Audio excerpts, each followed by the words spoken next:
కాంగ్రెస్ 4 నెలల పాలనలో రైతులు ఇబ్బందులు పడడం తనను బాధించిందని కేసీఆర్ ఆవేదన వ్యక్తం చేశారు. రైతులను కాంగ్రెస్ పాలకులు పట్టించుకోవడం లేదని మండిపడ్డారు. కనీసం సాగునీటి వ్యవస్థలను కూడా నడపడం చేతకాని రేవంత్ సర్కార్పై కేసీఆర్ నిప్పులు చెరిగారు. 11 సంవత్సరాల క్రితం చాలా దారుణమైన పరిస్థితి ఉండేది.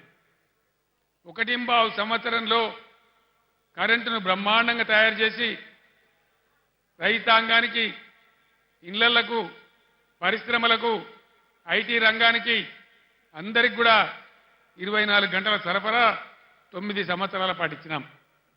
కేసీఆర్ పక్కకు పోగానే కరెంట్ ఎందుకు మాయమైంది, దీనికి కారణమైంది, ఇది ప్రభుత్వ అసమర్థత కాదా, వీళ్ళే మనకిప్పుడు జవాబు చెప్పాలని చెప్పి నేను కోరుతా ఉన్నా. చాలా సింపుల్ కదా, వీళ్ళు కొత్తగా ఏం చేసే అవసరం లేదు. గత ప్రభుత్వం ఎట్లా నడిపిందో అట్లా నడిపిస్తే సరిపోయే పరిస్థితి. దాన్ని కూడా ఇవ్వలేని అసమర్థ ప్రభుత్వం ఈరోజు ఉంది. అది కూడా మీరు ఆలోచన చేయాలని చెప్పి నేను కోరుతా ఉన్నా. మిషన్ భగీరథ అద్భుతమైన పథకం. ఐక్యరాజ్య సమితి కూడా మన్ననలు అందించినటువంటి ప్రభుత్వం. 11-12 రాష్ట్రాల వాళ్ళు మేము కూడా చేసుకుంటామని ఇక్కడికి వచ్చి చూసి అభినందించిపోయిన పథకం.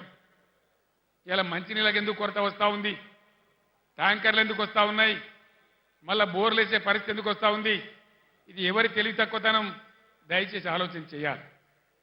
కొత్తవి రాకపోయినా ఉన్నాయి ఊడగొడతా ఉన్నారు, అవన్నీ కూడా మీరు చూస్తూ ఉన్నారు. దయచేసి ఆలోచన చేయాలి.